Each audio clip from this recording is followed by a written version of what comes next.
میں آپ کو بتاؤں اولاد میں جتنی طاقت ہوتی ہے اس میں کوئی شک نہیں ہے، پر ماں باپ میں بھی بڑی طاقت ہوتی ہے. ہر بندہ جو ہے اس کو ماں باپ کا آشیرواد چاہیے، وہ مانے یا نہ مانے اس کو چاہیے. اور ایک خاوند کو بیوی کا بھی آشیرواد چاہیے، ایک بیوی کو خاوند کا بھی چاہیے. اور یہ جو آشیرواد ہے یہ چاہیے. صرف والدین کو لگتا ہے کہ نہیں انہوں نے کچھ نہیں مسئلہ، کیونکہ کئی دفعہ وہ کہتے ہیں میں کو نہیں پرواہ تھی، اولڈ فیشن یا کچھ اس طرح کر کے وہ ڈسمس کر دیتے ہیں والدین کو.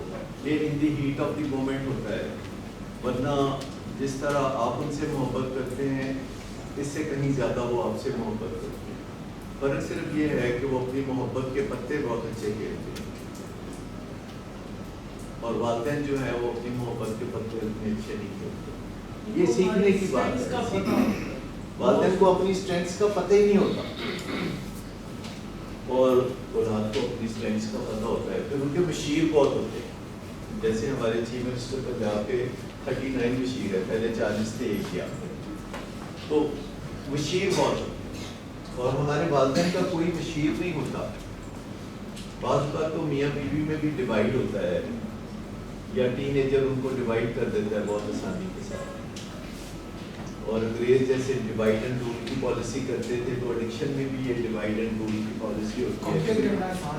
جی بہت آسان ہو جاتا ہے، لیکن ہمیشہ یاد رکھنی چاہیے یہ بات کہ جب میاں یا بیوی ایک دوسرے کے پیچھے سالیڈیرٹی شو نہیں کرتے تو اولاد سفر کرتی ہے.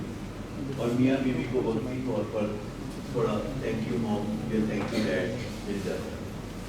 لیکن ایک بات ہمیشہ سمجھ کے اندر رکھیں کہ اگر آپ کہیں گے کہ میری پرمیشن کے بغیر تم یہ کر رہے ہو، تم کر لو. تمہاری رسپیکٹ میں میری طرف سے کمی نہیں آئے گی، تم سے پیار میں کمی نہیں آئے گی، اور دعاؤں میں کمی نہیں آئے گی. لیکن لکھ لو ذہن میں کہ اس میں میری پرمیشن شامل نہیں ہے، اس میں میں پارٹنر ان کرائم نہیں ہوں، میں ذمہ داری میں شامل نہیں ہوں. لیکن اگر کل کو تمہیں کوئی بھی پرابلم ہوگا، کوئی بھی مصیبت ہوگی تو I'll be the first one, I'll be there. آپ یہ نہیں کہتے کہ آئندہ تو میں تمہیں منہ نہیں لانا یا اس طرح کی باتیں آپ ابینڈن نہیں کر سکتے خون کے رشتوں کو یا معاہدے کے رشتوں